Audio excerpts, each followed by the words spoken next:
Welcome, everyone. Welcome. Thank you all for coming out for our town meeting tonight. Thank you for those that are attending online. I think you can hear the acoustics are a lot better in here, and I would like to just start out by thanking, first of all, everyone who gave input into the budget process. It is a very long, arduous, and collaborative initiative, so we appreciate everybody's efforts. And I certainly want to thank Jim Russell, our IT professional down the end of the table here, for his work on getting this set up nicely for us tonight.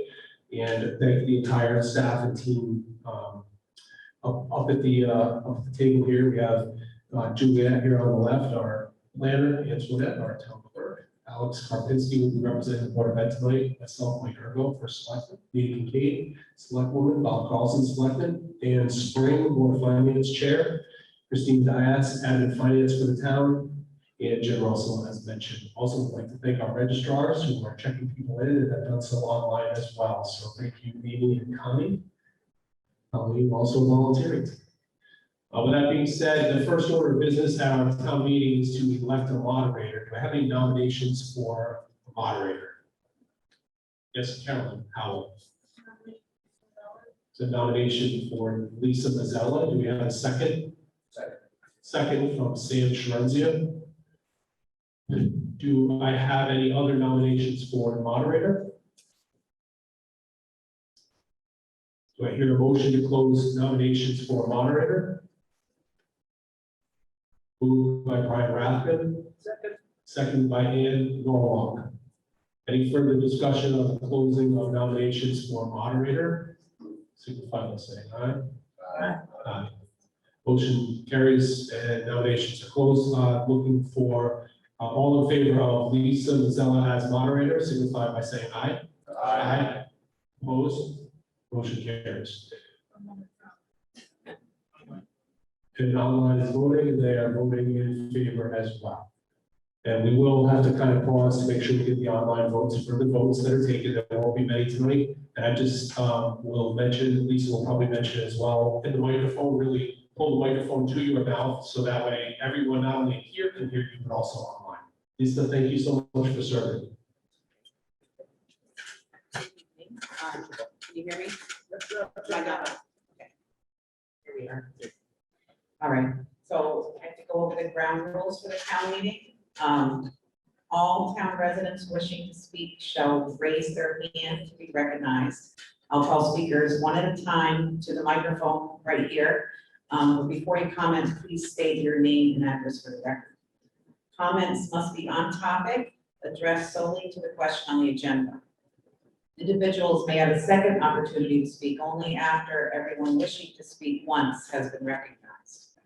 Each speaker will be limited to 2 minutes and cannot yield their time to another. I really don't like interrupting, just so you know. So when I say time's up, I'm not trying.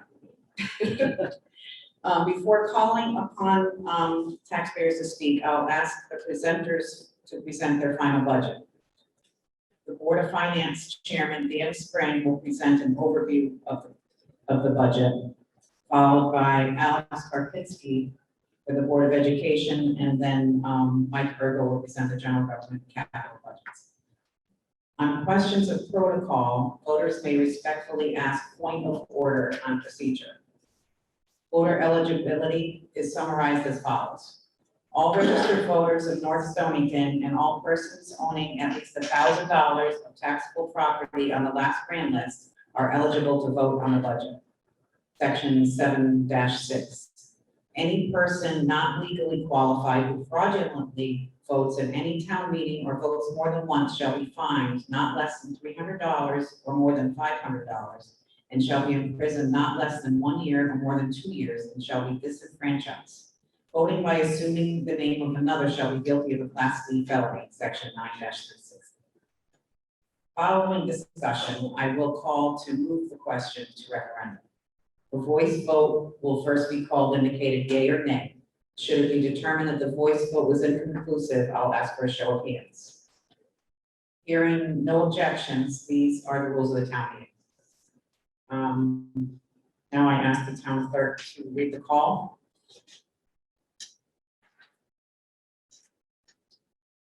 Warning is hereby given to the electors and those entitled to vote at town meetings of the town of North Stonington that a special town meeting shall be held at the following location on the date and time indicated for the purposes of transacting the business set forth below. Location: North Stonington Education Center Media Center, 298 Norwich Westerly Road, and via Zoom. Link is given in the call of the special town meeting. Webinar ID 852-2638-6647. Date June 15, 2021. Time 7 p.m. For the purpose of verifying registered voters, those wishing to attend the meeting online and vote online will need to pre-register through the link provided by 12 p.m. on June 15th. Those who have the capability for online access are encouraged to attend virtually. In-person attendance will be available following COVID-19 guidelines. Number 1, shall the town of North Stonington approve the estimates and recommendations of the Board of Finance with respect to the annual budget, including general government operating $5,177,407, redemption of debt $1,382,949, and capital $242,753. For fiscal year July 1, 2021 through June 30, 2022, in the total amount of $6,803,109. Question number 2. Shall the town of North Stonington approve the estimates and recommendations of the Board of Finance with respect to the annual Board of Education budget for fiscal year July 1, 2021 through June 30, 2022 in the amount of $14,278,721. Notice of referendum. Resolved, the Board of Selectmen, pursuant to its authority under Connecticut General Statutes, Section 7-7, hereby removes the questions to be considered at the June 15, 2021 special town meeting cited in the prior resolution to a referendum to be held on June 28, 2021. The hours for voting at said referendum shall be established by vote at the June 15, 2021 town meeting. Said hours are recommended by the Board of Selectmen to be 6 o'clock a.m. to 8 o'clock p.m. Thank you. Thank you. Can I have a motion to approve the call? So moved. Second? All in favor? Opposed? Any discussion?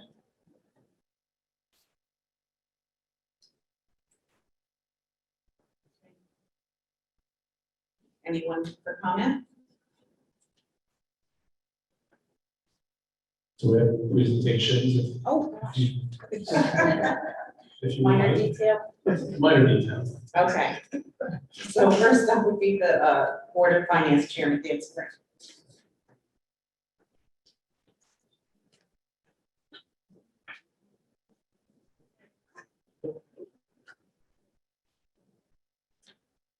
Good evening, everyone.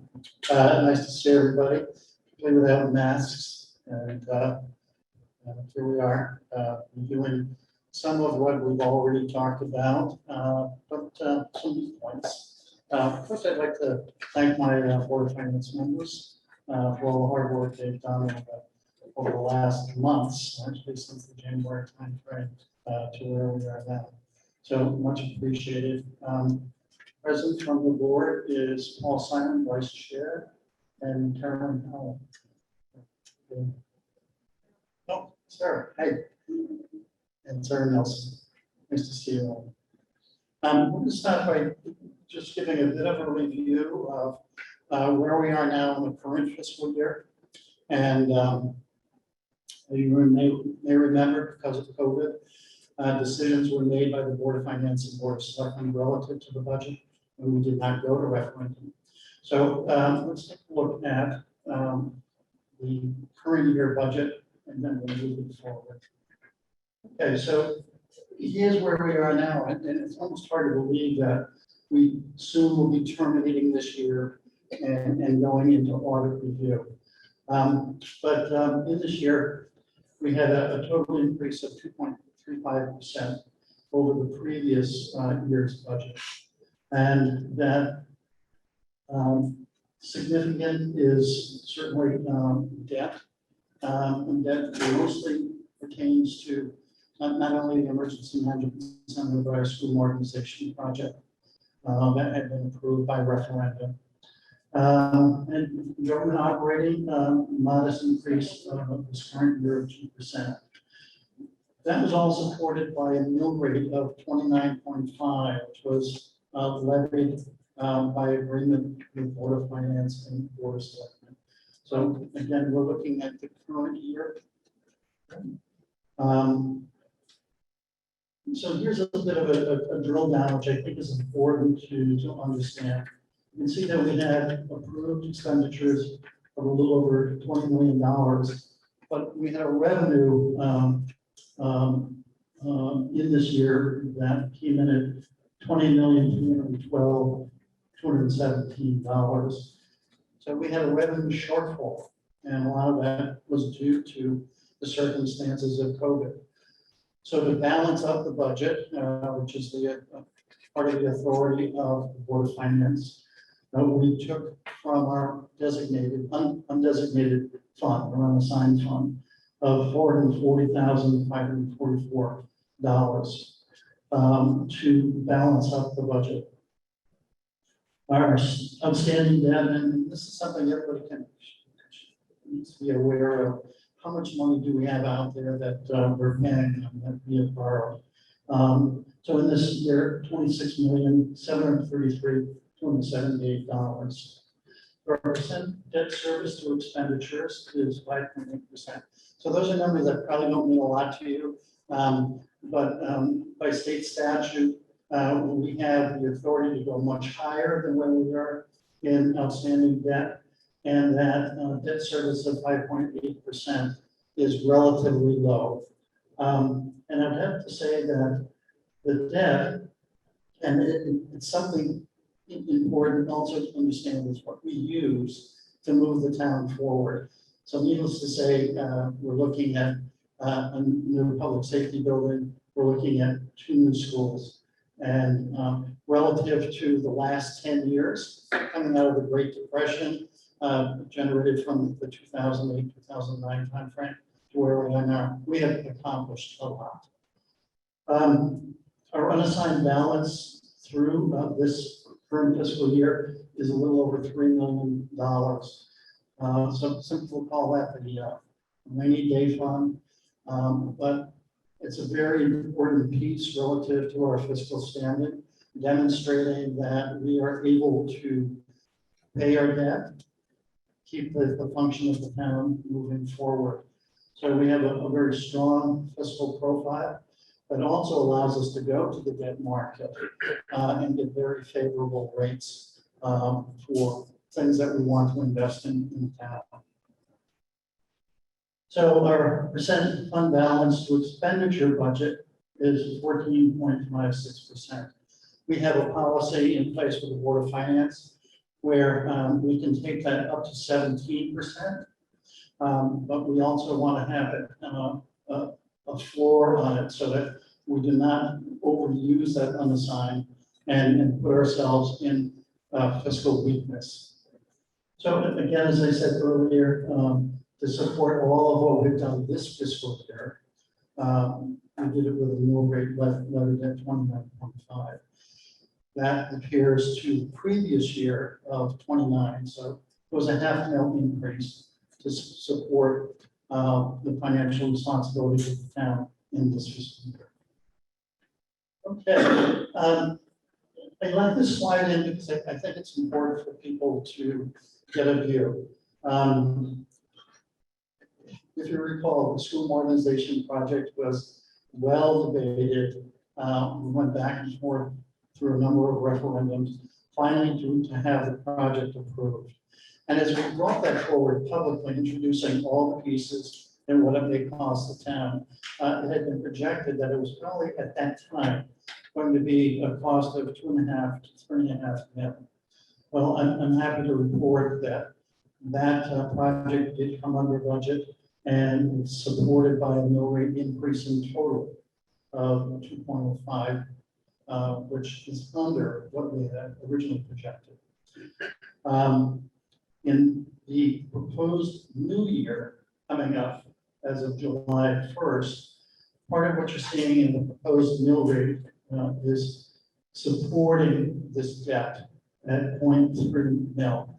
So you have to remember, that's a piece that's already been approved by referendum.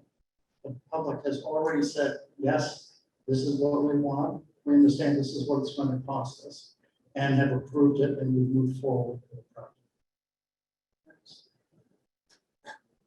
Okay, so this was the proposed budget for the next fiscal year that did go to referendum. We introduced it both through the public hearing and the last town meeting, which was showing an increase, total increase of 2.08%, and would have been supported with a mill rate increase proposed at 28.8 mil. It also is important to understand that since last year to where we are now, we did have a revaluation in town where all the properties were reassessed. And I am happy to report that we had an 8% increase in our grand list. Our last mandatory was 10 years ago, which happened to be in 2010. And at that point, that was in the trough of the Great Depression. So real estate prices were very depressed. In fact, I know there were many townspeople who were turned underwater with their mortgage relative to the value of their homes. So through the investments in the town over the last 10 years and prudent management of our finances, we had quite an increase in the grand list, and the grand list increased by 8%. So in collaboration with the town assessor, Daryl Del Grosso, we looked at other towns, much like ours, across the state that were having reevaluation in the same cycle. And what we were seeing, most towns were only falling into a 1 to a 3% increase. So North Stonington really kind of became a star with an 8% increase and lifted home values, particularly homes in the strata 250 to 350,000. And so for those who are in that strata, all of a sudden your home is worth a lot more than what you have been paying taxes on previously.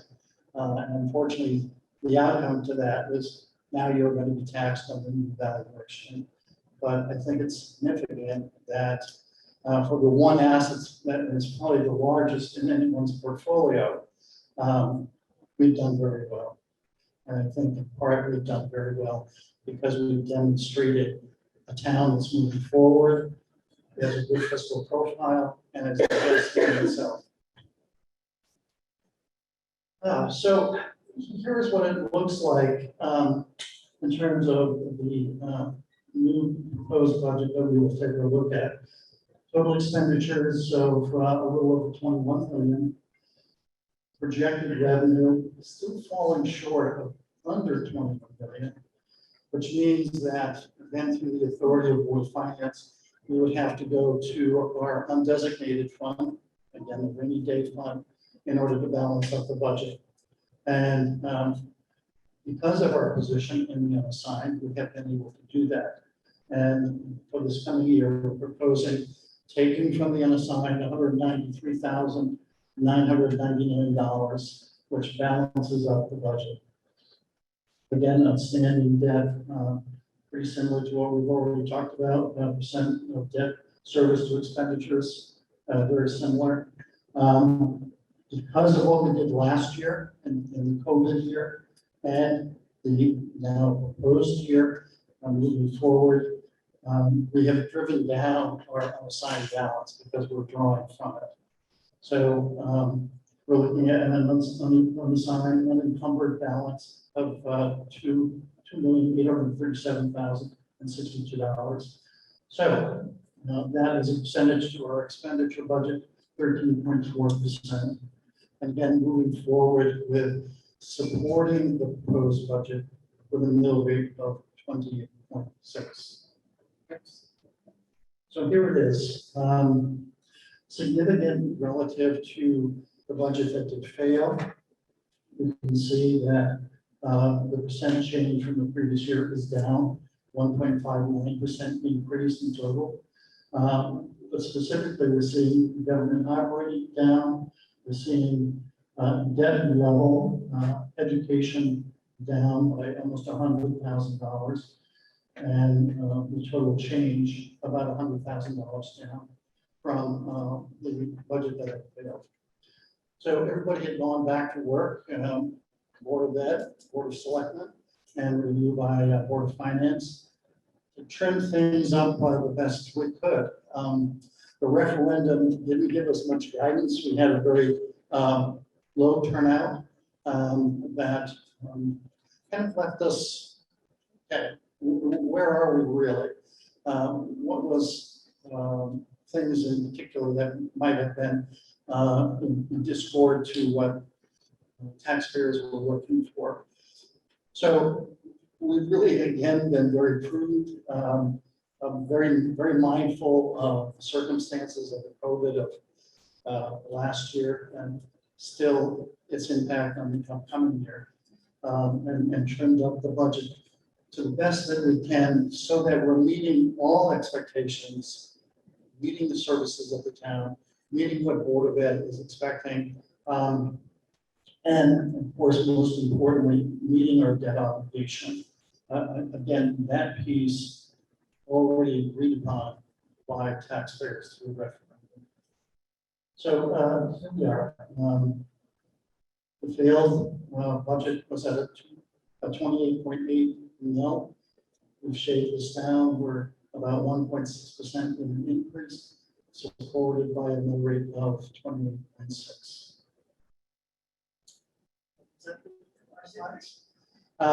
I think I'm going to go to Board of Ed next.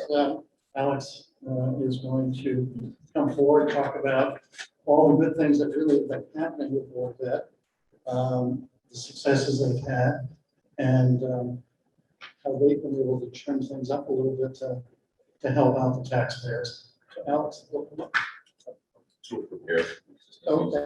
Streamline process. I'm going to turn this one off. Yeah, Alex Karpinski, the Vice Chair of the Board of Ed, pitch hitting, but not doing as, hopefully, doing as well as Christine Wagner, who's the chairperson of the Board of Ed. Anyway, you know, the 2020, 2021, as far as the, well, next slide. Anyway, in review, had a lot of challenges that everyone expected. You know, COVID played a big role on how we educated the district. We moved into a full distance on March 12, 2020. But along those lines, you know, we talked about getting one-to-one Chromebooks for students probably for 3 or 4 years. And this was an opportunity that finally paid off, where we were able to get the all students that had need, some on their own that decided to use their own equipment, but basically the whole district to facilitate the educational process as they did the best with the teachers involved in trying to again go through the coursework and give the kids the best education that they can get under the circumstances that we had. Something that was also significant, you know, we still kept up with the drive-up meals. I think over 12% of the student population took advantage of that for free or reduced breakfast and lunches during that time frame. And then we just got recent word that the federal government provided a grant to extend that into 2022. That was good news. That was fairly recent. Some other highlights, you know, we did go into a full return learning on March 29th. We plan on doing the same thing starting next school year, which also includes not having to wear masks, but still following CDC guidelines and all the local regulations that fall in place. Though if students prefer to wear masks, they're welcome, and that will be in place starting the school year. We did get some grants that helped on the, especially the Corona Relief Fund and of course the ESSA, the CARE Act that provided some payback on expenses. Make it very clear that on the CARE Act, with the ESSA grants, there are some of those expenses that have to go back for education. You can't use it for paper and pencils and paying for school supplies. Another highlight, the administration contract was executed and signed. We also were able to get some favorable changes to the contract that also will help in the educational process and hopefully reduce some costs and help out the new principal that is doing a great job for us this year. The bus contract was also looked at. We were the only district that was able to strike an accord with M&J, where we do have a 2-year extension at a reasonable increase per year that will last into 2025. So that provides, again, some guidance on probably something that's about 10% of our overall budget, that it will be somewhat predictable year on year. And the last item, of course, is the school of choice contracts were signed with Volantown and Preston. At this point in time, we have 7 students coming into the district for next year. There's an 8th that's still getting some documentation in place. And we hope to grow that number to, again, add a little bit of color to, of course, going to the other districts and provide, again, a great education to some students. Next slide.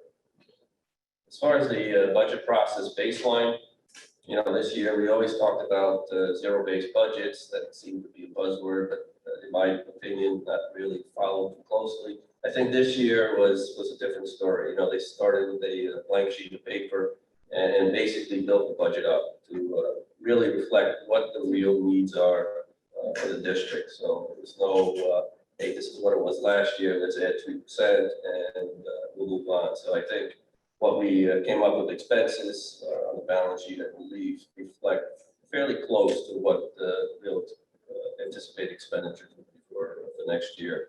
We presented at the time a budget of 14,726,838, which was a 4.3%, which many of us felt was a non-starter based on the guidance that the Board of Finance provided, which was at that time 1.3%. So, one thing I should also make mention on, even on the 4.3%, much of that increase was due to salaries and benefits for the staff. So those are basically fixed costs.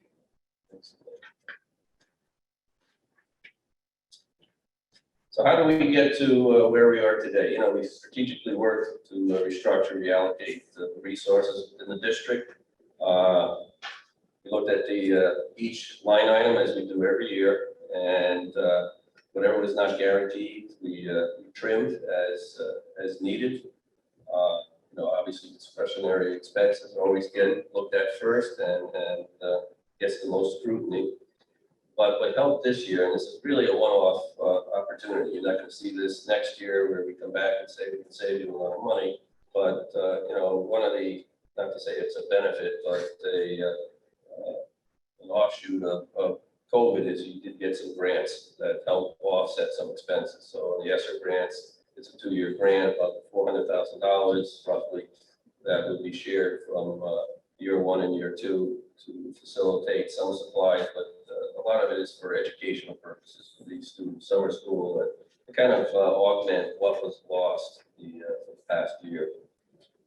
We did get a fair amount of savings in transportation. I believe we don't have our year-end books in place, but we have roughly about $270,000 that I think we'll have as a give back. So that would be potentially applied for this year at some level until we get the financials at the end of June. And of course, non-lapsing account funds were also leveraged that was used for anything that was considered capital, which includes basically technology type of supplies. So the reduction resulted in $355,373. as explained, and our budget request at the time of the last referendum was 1.78% increase over the present year budget. You know, after the failed referendum, we did go back and we did not have to cut anything, but we did get some benefits. Due to some staffing changes. We had one teacher that retired, or one staff member that retired, and one that left the district. So you get in at a lower step and a lower salary to start to find as replacements. And basically, the bluff or the bottom line, we call it up back. We have basically an increase of about $59,000. It's a 1.13 increase over last year. And if you look at the pie chart, it's pretty self-explanatory. Most of the expenses are allocated. Again, most are salaries and benefits. You do have a lot of fixed costs covered under the physical facilities, things that support that. So that basically outlines what our budget is for this year.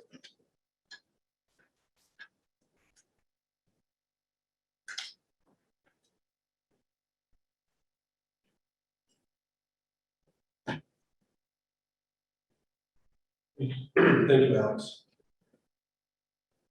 So on the general government side, some of this might be kind of a repeat for those who have been at previous meetings, but we know we've got some new folks who are watching, so I want to make sure we run through it. I think it's important to see what your money has done for you over the last year. So just to highlight a few accomplishments, we obviously have some pictures up here, but one of the big accomplishments of the last year was Boone Bridge was open, long-term project that had been kind of not moved forward for a long period of time. We're really thrilled about that. We had solar projects that were completed on a number of our buildings. Just the last one was only completed just a few weeks ago at the last piece of the new middle school. So that was exciting. We have our new voting area and actually now our new meeting space, which we're all sitting in. So I think that was an exciting accomplishment for us. It seems to have been a great hit for the town. As Dale alluded to, we did do revaluation, which is a big project as well, and quite an undertaking in a COVID year to have completed. We did close out the 3-bay garage at the Emergency Services Center, so that entire project did come in under budget, which was great. And we did a fairly substantial culvert replacement on Babcock Road, and we did receive a steep grant. I'll talk more about grants a little bit more for some paving on Meadow and Cedar Ridge. There's some more pictures of the some of the work, Boone Bridge and the culvert replacement. Not all accomplishments were, just from the town's work. There were a lot of people who worked on other things that were volunteer driven, such as the playground at the elementary school, which is a really great job by the PTO. Certainly the town did help in some areas, but they did a fantastic job for our little ones to be able to enjoy that playground. Ribbon cutting happened at the elementary school, so obviously that's been open, and not really a better time could it have been to have new schools with good HVAC systems open for our kids. I can't understate how important that was. I think we all understand that. The John Dean Gallup House, we did a facilities and conditions assessment, which we did through a grant. And we actually are applying for another grant. That's a really great property out in Hewitt Farm. It's a historical asset that the town has. We did a $4,500 technical assistant grant for the housing plan, which is nearly done. And we're working on an update right now on the WPCA plan. These are all plans that have to be updated. Just some more pictures. And, I think economic development, we've done a really great job of that. A couple of EDC members are here in the house, probably a couple online as well. And, Julia especially, but we've continued to be number 2 on the town index score in Connecticut for growth. And we've done a lot of work on development in North Stonington, creating a new commercial zone, investing in municipal properties and services. We've addressed blight, maintaining roads and other infrastructure, which I'll talk a little bit more about. We're looking at expansion of water and sewer initiatives. A lot of work has been done over that over the last year, securing grants and supporting the land use boards and commissions and the economic development. So we had approximately $220,000 in land use and building fees collected, 12 new homes approved and 9 completed from the last couple of years, 10 new businesses and 3 new constructions, 1 home occupation and 3 expansions. So a lot of investment and activity happening here in North Stonington. We've always said, if we invest in ourselves, we're going to see others invest in the community. And we have been saying that, and we are seeing that. So I think that's a really great accomplishment, especially in a year like we just experienced. So kudos to everybody's hard work on all that. So one point I want to make as we get into the numbers here, the general government budget, it's basically a zero budget if you take debt out of the equation. So I think Chairman Spring talked about the fact that we have debt that we agreed to as a town. We approved projects that debt was associated with. If you look at the 2 other areas of our budget, it's made up of government operating, capital, and debt. If you take debt out of it, we have a reduction of $77,000 in capital and an increase of $68,000 in government operating. So we actually have a decrease in the government budget. It's a zero. We can't touch debt. So I just want to make sure that that point has been made clear. Speaking of debt, just to show you a little bit of the trail of debt, you can see in 2018 the largest increase in debt, and that's because we had all that debt come off the books the year before. We didn't have any debt. So obviously a huge increase in debt in 2018, and we've slowly been adding the debt associated with these projects on the books. So what you're seeing this year is the last tranche of that, as Chairman Spring had already mentioned earlier. General government, just to show you a little history here, I've mentioned before, we really haven't had substantial increases on the general government operating side. You can see the largest one in 2018 was a 3%.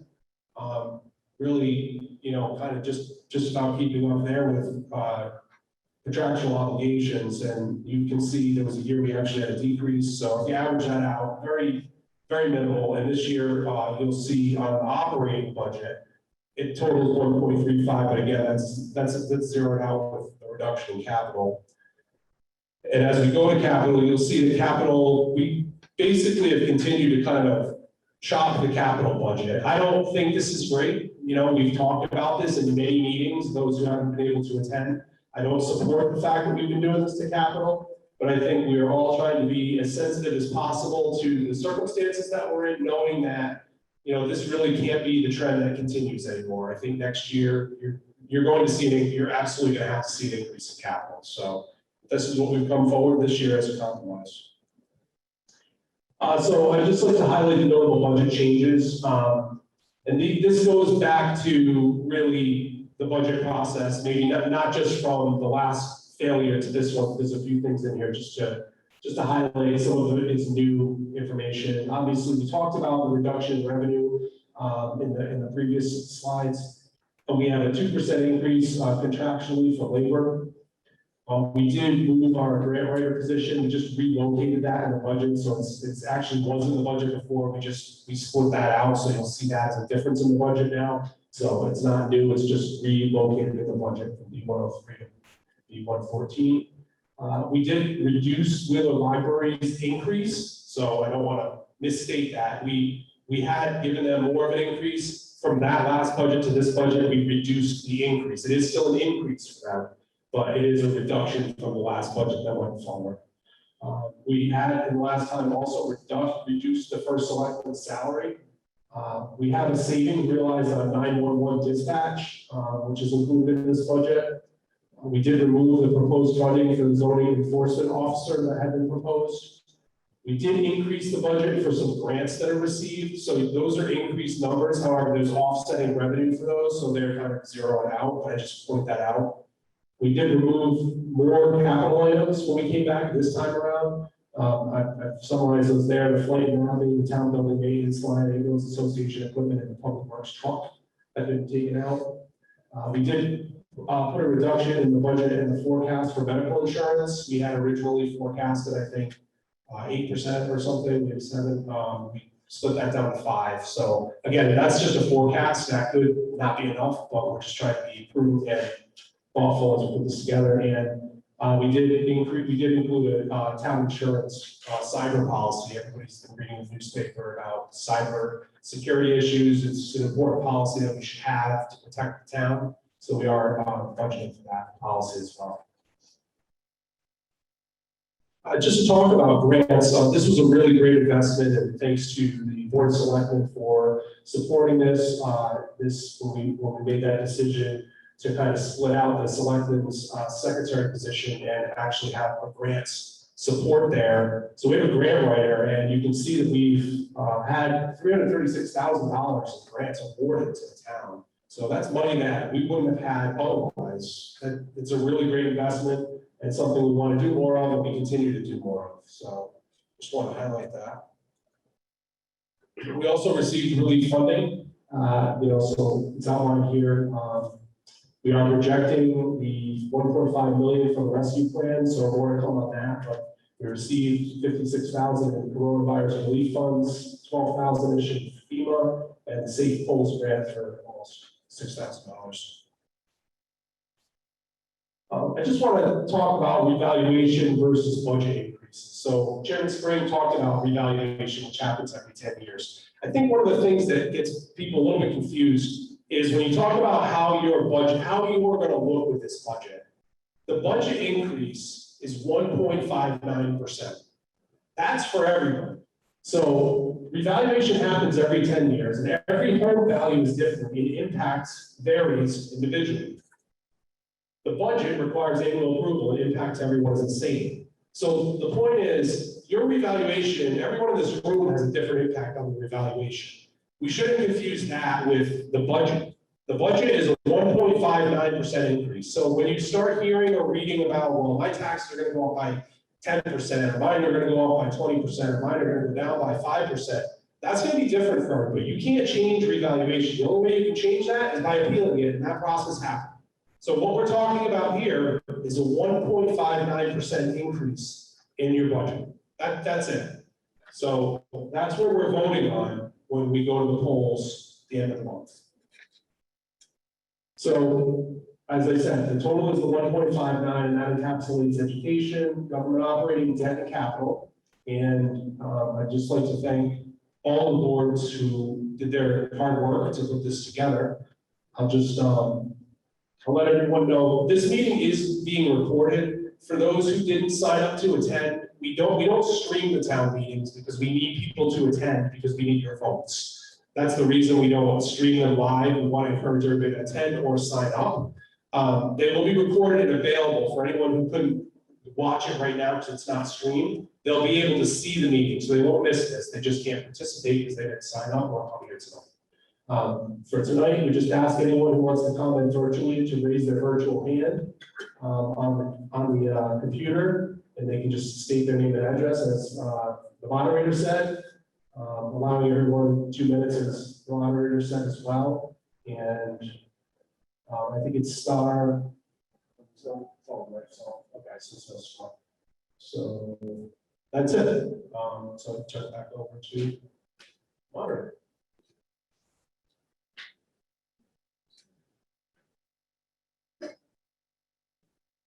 Okay, now that we've heard the presentations, I'll open it up to public comment. Are there any comments on the floor? Anyone wishing to comment online?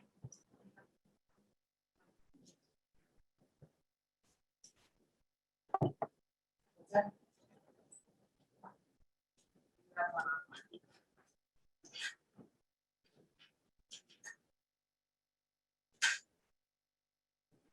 Carol Denick, you are recognized if you just unmute. Hello. Are you hearing me? My name is Carol Denick. Yes, we can hear you. I have a couple questions. I live at 252 Cassatic Hill Road, North Stonington.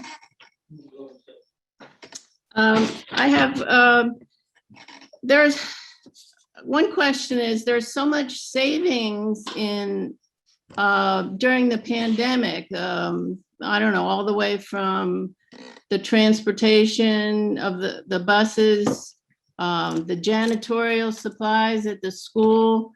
That's just two examples, but that money that's saved, I noticed that the budgets did not decrease. I mean, that money doesn't, like the janitorial supplies, let's say, that line item didn't change. Does it go back into the general fund, or how is that reflected in the budget?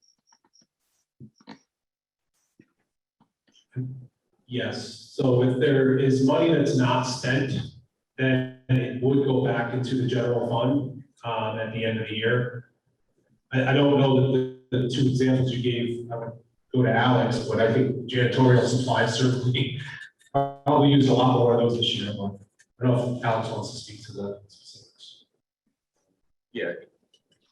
You know, I'll make specific on the transportation, you know, the budget as originally presented was over 4%. To get the amount to be down to the 1.13% that we proposed, we took advantage of those savings to help reduce costs. So, you know, it's not like we have that extra money available for other things to go back into town, but certainly anything at the end of the year that's available, as done in the past, will go back to the general fund. So we wouldn't have expected a decrease, a decrease in expenditures this year because of so much money that was saved last year? Or do you put it to other things? I mean, it looks like maybe you're spending it on things since you had the money. Well, you know, there are other expenses, instructional supplies, as an example. You know, we've been very skinny on that for the last few years because we were trying to maintain budgets below either zeroed out or level funded or 1%. So that catches up with you at times. You know, this year we had one of the board of ed members that donated 10 laptops, which is admirable. You know, so that's some of the things that we take advantage of, but certainly we put all the money to good use, all to help the kids and to help replenish supplies rather than have staff or teachers or residents help fill in the shortfalls. Okay, maybe it could have gone to reducing our taxes for the following year. So I want to, you know, there's some things that maybe I don't know, it doesn't sound like there was much effort in reducing actual expenditures for, I mean, in the budget, like, well, maybe you could answer this. Why did like attorney fees go from 16,000 to 30,000? And what the longevity award at the fire department, is that an annual thing? I mean, they give out these awards every year.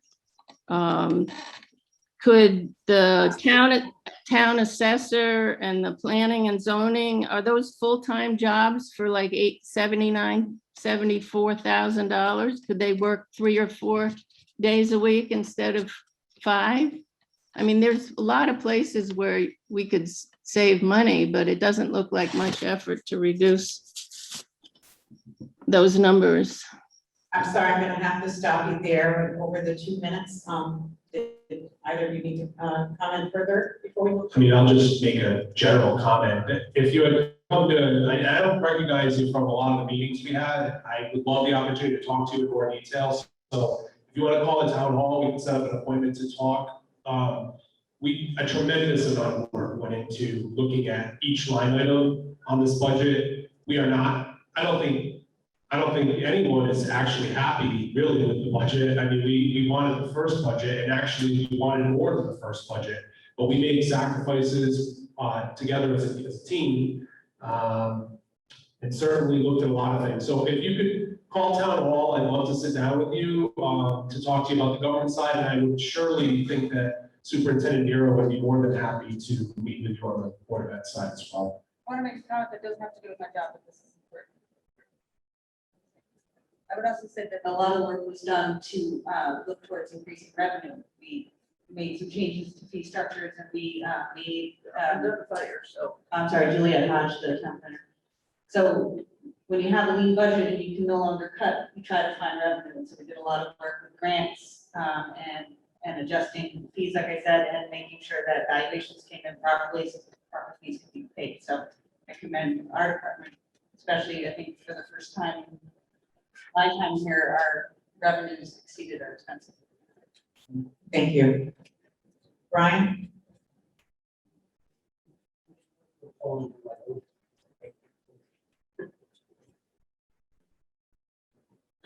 Okay, I guess you can hear me, right? Okay. Brian Rathman, 263 Grindstone Hill Road, North Stonington. On the Board of Selectmen's budget, every year it takes huge cuts. I'm going to agree with Joe Gross this year and say that I think the selectmen's salary should be raised up. Now, you wonder where the money could come from. Well, I believe it could come from taking a good look at the recreation that we spend in the Board of Selectmen's budget. The baseball fields, the basketball, the tennis courts, picnic area, they'll all still be there to use. North Stonington also offers fishing, hiking, boating, canoeing, and many free options for recreation. We got a lot of country in this town. We got Patchogue State Forest in this town.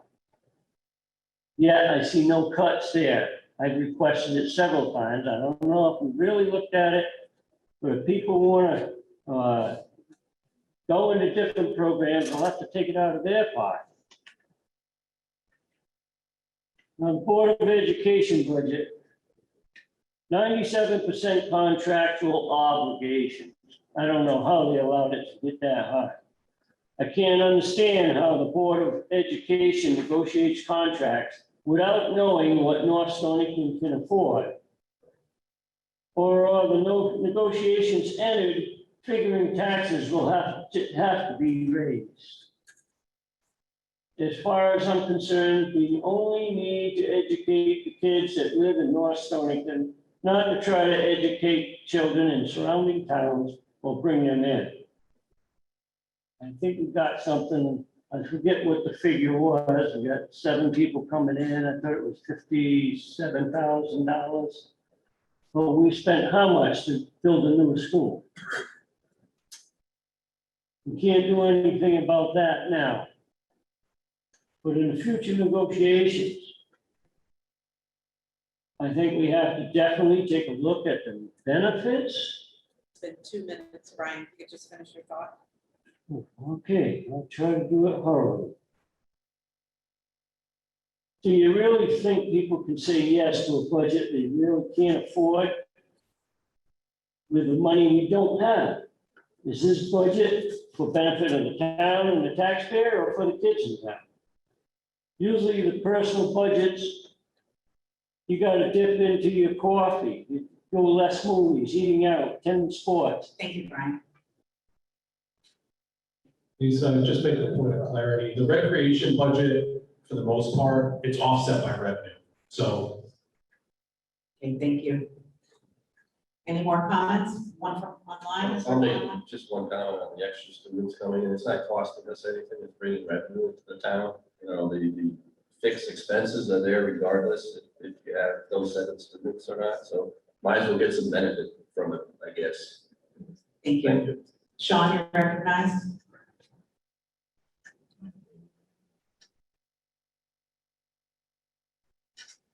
Sean Murphy, 23 Kingswood Drive.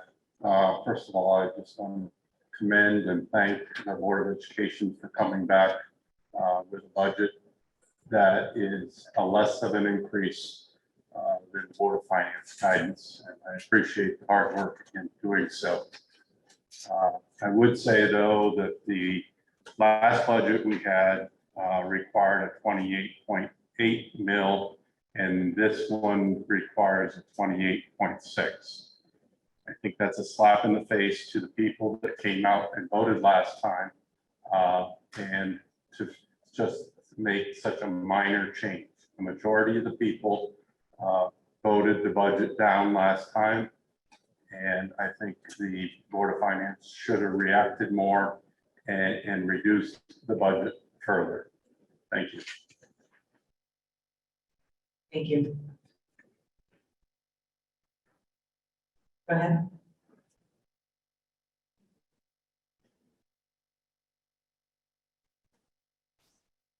Joseph Holt, 167D, Winnetonka Hill Road. My family's been here back before most of you, been here since the 50s. We've learned to live within our means, and that's what this town was all about. And every year, for the last 6-7 years, done nothing but keep asking more and more. And that's, you just keep your hand out, you keep wanting to do too much too fast. And now we went from eating steak to eating bologna, and it's just wrong. You gotta make the cuts, you gotta really make it feel like our vote mattered, and you're not doing that. You said when you barely made it in to office the last time, you were gonna start listening to the people. But you still just wanna keep doing all kinds of stuff, and we can't afford it.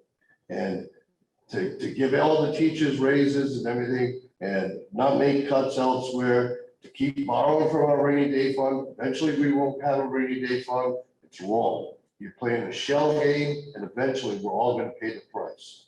So let's really cut it back and show the people that you mean it. You got 8% more in revenue coming in with the tax increase on the houses, where the houses went up in value. Fine, we got another 8%. We should be able to take that and use it a little better than what we're doing. It's just wrong the way you want more and more every year. The only year you didn't increase it is because you went from a 20-year loan to a 30-year loan on the thing. That was wrong too, because I don't remember ever voting for that increase of another 10 years of debt. And that's wrong. Thank you very much. So I got a comment on that. There's a lot there. All right, let me start by saying what the 8% increase that everyone that was realized on property values, we are doing something that actually almost never gets done right now. We are reducing the mill rate. The mill rate is currently 29.5. We are proposing a reduction in the mill rate. So we're not looking to take that 8% increase and tax people on it. We're actually reducing the burden to the taxpayers of what we're doing right now. I'll also say I didn't put the same slides in here as I've shown in the last couple because I didn't want to go, the same exact presentation, but there have been really negligible increases. I think there's a misconception about spending in North Stonington. There is.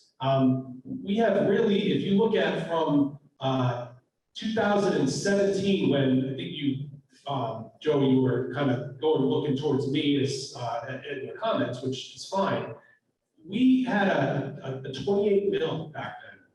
We got up to a 29.5, but as Chairman Spring pointed out in his presentation, the school project and the emergency services project, those were agreed upon at a 2 3/4 mil increase, possibly 3. That's what we talked about. We haven't even realized that. What we've done is phenomenal as a community in really watching our wallets. And that has not been recognized on the Board of Ed side or on the board side, the general government side. So with what has been agreed upon, we haven't even realized what we said we were going to do. We've kept taxes below that. That should be recognized. And when you're talking about a 1.59% overall increase. Thank you. Bring it. Lisa. Online comment? State your name. Jennifer Dayton, you're recognized, and unmute. Jennifer Dayton, 201 Ruderman Road, North Stonington. I do not support any further cuts to this budget. This is a conservative budget. The taxpayers should be able to live with that minimal increase.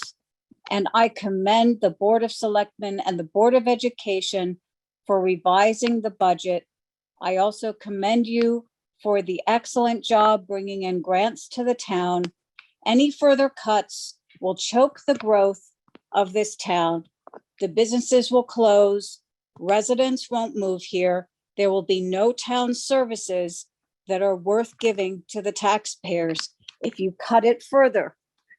And I assure you that further cuts are more damaging to the town than keeping the budget as it is today. Thank you.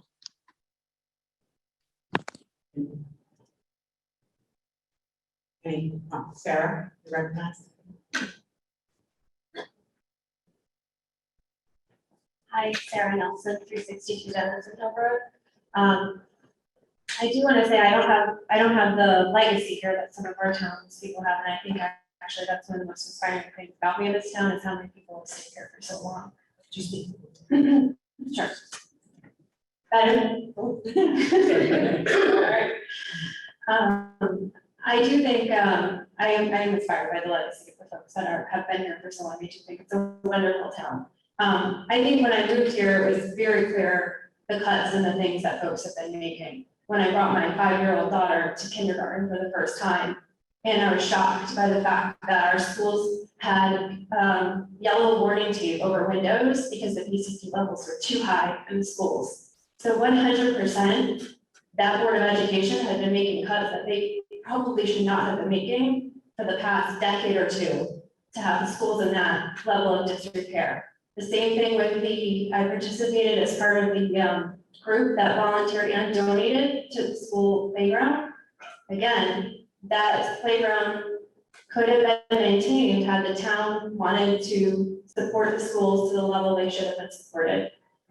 I am on the Board of Finance. I absolutely support this budget, but I support it as a taxpayer. We have done our absolutely very best. The Board of Ed, the Board of Selectmen, I'm very concerned about some of the cuts that we've made that could potentially degrade our services, as the prior person had mentioned, and really not provide the services to the town that the people are paying for.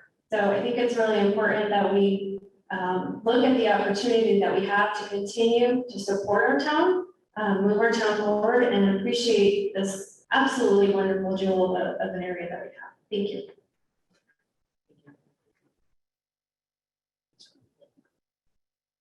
Yeah.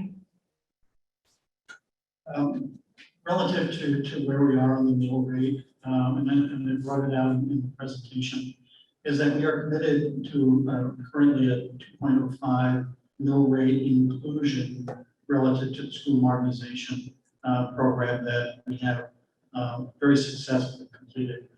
As Sarah alluded, we had schools that were in dire need of repair, and essentially we're not safe for our children. As that all developed, and it was very heavily debated, as we executed the program, we did it at the right time. We hit a sweet spot in history in that we were able to take advantage of extremely low rates. Our total debt both for EMC and for the school modernization program comes in cumulatively at roughly a 2.63 annual percentage. I think most people, if they had a 30-year mortgage, a 20-year mortgage at 2.63, they'd be pretty happy. The other is that doing it when we did, material prices were extremely lower than where they are now. In this year alone, we've seen increases, and you can go to your local paper, and it's been well reported, 20 and 30% increases in materials. And we're beyond that. So we hit a real sweet spot in investing in our school system in particular. More importantly, our school district has developed tremendous outcomes relative to our children. And our children are our vitality, the vitality of our community. And we stand in the highest ranking in the state, in the small town of North Stonington. So if you're not aware of that, become aware of that. It is the truth. As people come into our area relative for relocation or employment, they want to know, where do we locate our families so our children are well educated? And North Stonington is at the top of the list. And North Stonington is being looked at very differently than it was 10 years ago.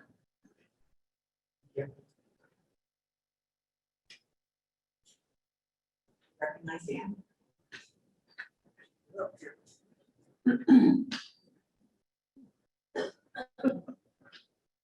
I just wanted, and on 198 Northwest Corner Road, I want to support the last people who have spoken, that you've done a tremendous job. I'm sorry you felt you had to cut, because I think if more people had come out to vote, it would have been quite different. Those that just felt they didn't have to come, didn't come, and they should have. So let's hope, I know you're worried about getting the vote out, and I don't know how you do that. Get it in the paper the day before the voting, so people can read it ahead of time. I don't know what you do, but thank you. And I'm sorry you felt you had to cut it, but yes, you do have to keep your town going and your physical plant healthy. So carry on and thank you.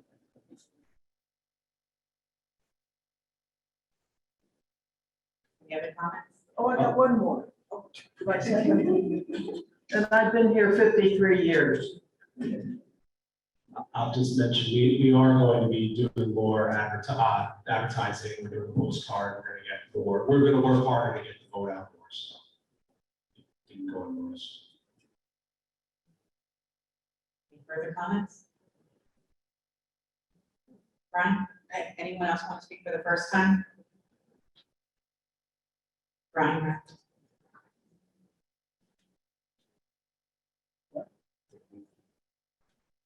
Brian Rathbun, 263 Grindstone Hill. I just want to follow up with a couple of things. And yeah, we built the school, but I understood in the vote, we were supposed to take 298 down because it's such a dangerous school to be in. And we still have it, we're still dumping money into it.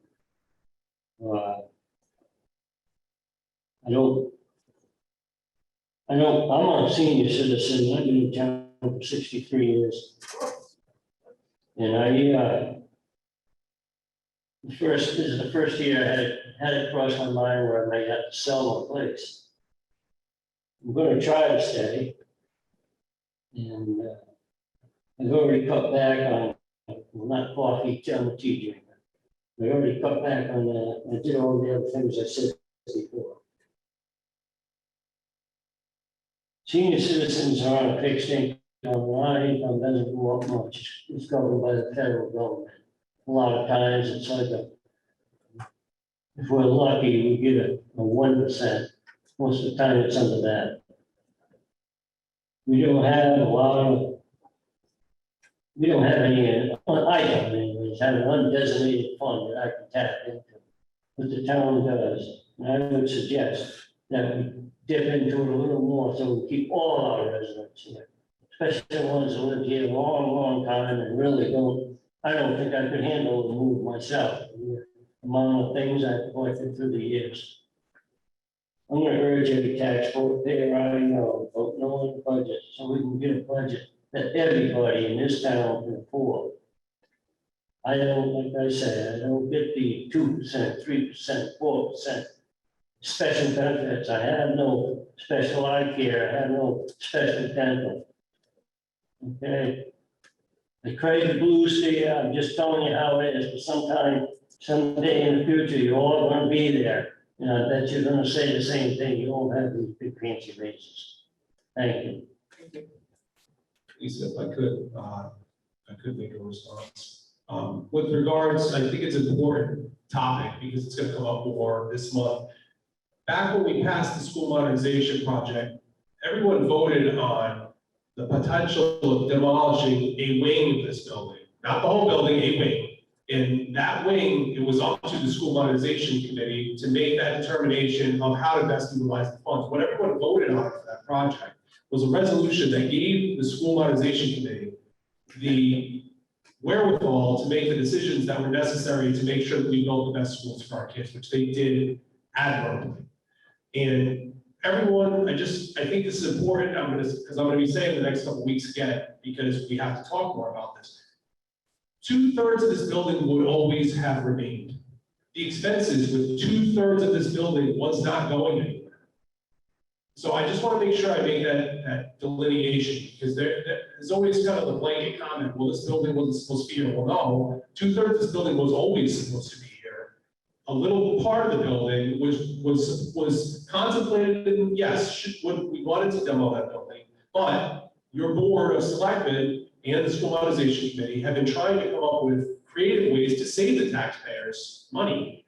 And we are looking into many options with that right now. So there's more to come on that even this month.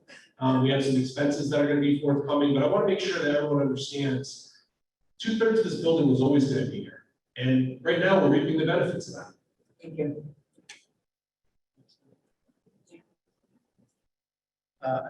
I just wanted to add to what First Selectman just had to say. I've sat on the school modernization project committee, as well as at least one other individual in this room, Sam Trenzia.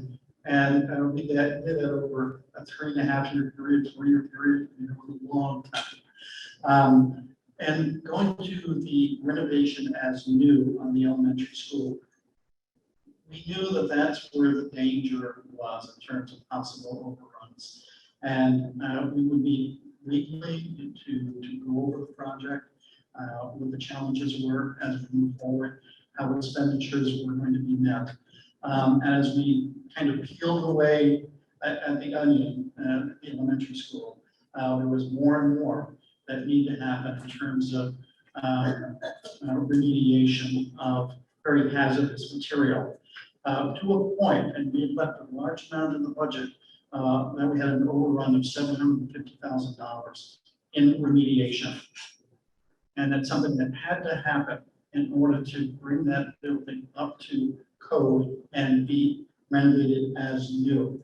So it was then the sacrifice or the compromise of not demoing the middle school wing of this facility in order to satisfy making that building the best it could be in terms of a very healthy environment for our children. Thank you. Sean?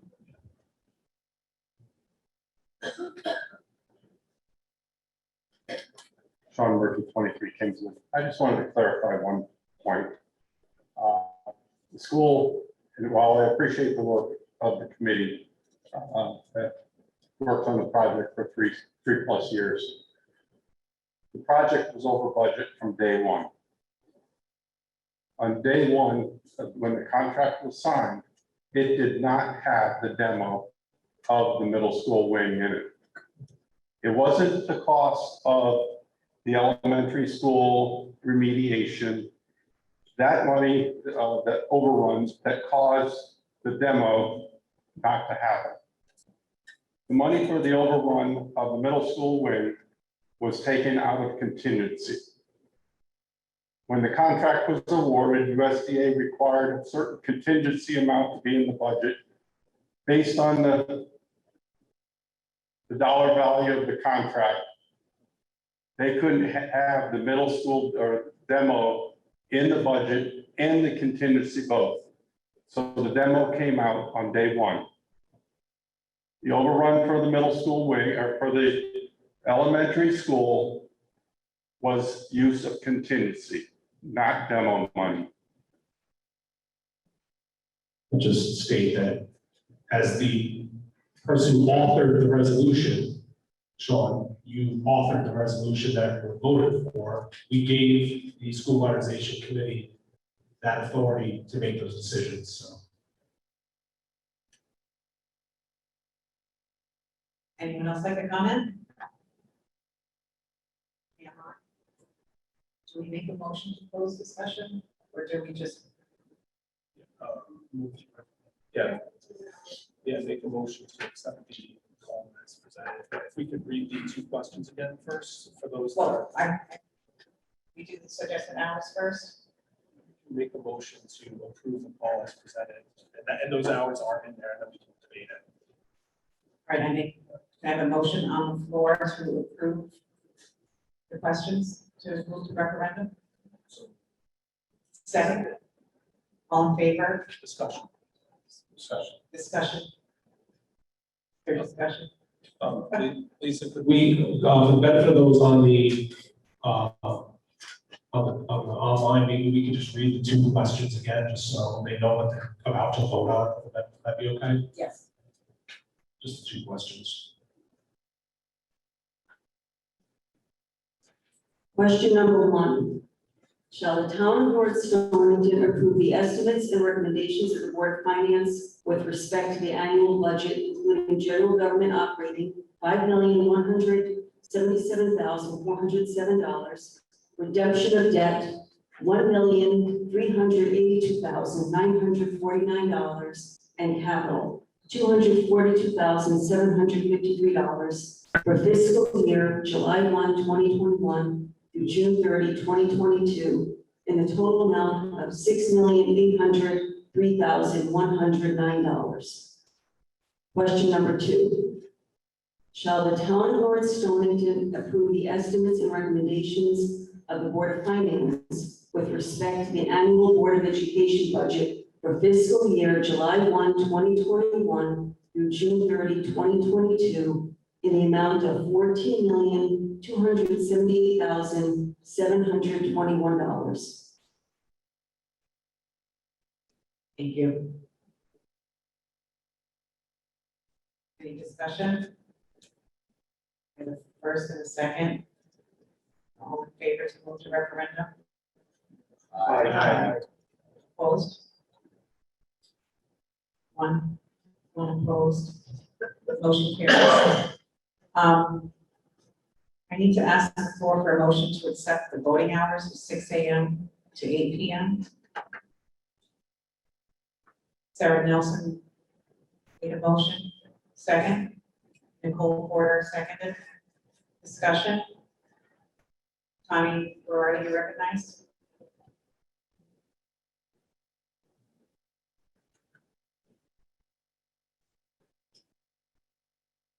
Connie Berardi, 71 Pine Woods Road. I would like to again, as I did at the last town meeting for the budget, to suggest we do a referendum time from 12 noon to 8 p.m. It is pretty typical in the Register of Voters manual that those are the requested hours or those are the standard hours. I understand that we continue to want people to come early to vote and have that opportunity. But having been here now with 477 people voted the last one, we had an overkill of staff literally standing around and doing nothing. I understand that we want to get more people to come out and vote. I'm not sure how we do that with the audience that we even have today and online. We are wasting money, and the number of people who come in between 6 a.m. and noon is minuscule. So I would recommend, and I highly urge you to change those hours. It will save the town money. Thank you. Thank you. Any other comments pertaining to the voting hours? I would comment. I have to disagree with those comments. Although the last vote certainly was not a good turnout by anybody's stretch. I think if we were to pull records from votes that we would consider to be good turnouts, we certainly would see a higher turnout in the morning. There's many people who cannot get here between the hours of 12 and 8 because they work. So that's why we wanted to stretch those voting hours for especially budget referendums. I think there have been maybe smaller type votes that we have reduced the hours for. I don't want to say they were less important. But I would suggest, as we did, as the selectmen did, move forward with the hours at 6 a.m. to 8 p.m. And that's what we would suggest. So. Any further comments?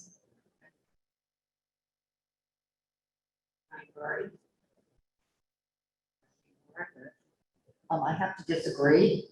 Looking at the statistics for the years of 2018 and 2019, out of over 4,000 voters in this town, it was 700 and some for the first year of 2018, and it was a little over 800. That's still a small percentage of people that are registered in this town. Again, at 6 a.m. the last vote, we had one person come in. by 10 o'clock, we had maybe 10 people come in. If people want to vote, they will come and vote. Everybody works, and these are important times. And if they are very serious about making these budgets work, they'll show up. Thank you. Thank you. All right, I will ask then, is discuss, any more comments? Sarah Nelson?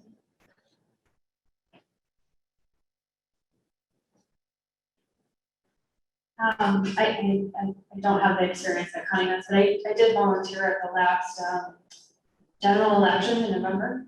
And, there was a line out the door of people who showed up at 6 a.m. to vote. So, and I know when I was going in the office, which will happen again someday eventually, that was the only time I could get in, because after I left the office, I picked up kids and went home and fed them. So I think there is a population that would be disenfranchised if we didn't have that time available. Thank you. Like to move the question? Motion to move the question. Second? Second. All in favor? Aye. So just take a vote on the question. Okay. You moved the motion, you took a vote on the motion, move the question, and now take a vote on the question of the house. Okay, in regards to accepting the recommended voting hours, 6 a.m. to 8 p.m., all in favor? Aye. Opposed? Motion carries. So I would just like to state that absentee ballots will be available from the town clerk. Do you want to elaborate on that at all? Yes, if anyone cannot go to vote on June 28th for whatever reason, including the COVID excuse that is allowed now, absentee ballots are available starting at 8 a.m. tomorrow morning. So call me, come stop by the office, email me, and ballots will be available for anyone who's not made it to the polls or feels uncomfortable going to the polls. Thank you. I'd like to ask for a motion to adjourn. So moved. Second. Second. Sam, trying to say second. All in favor? Thank you, everyone. Thank you, Lisa. Good job.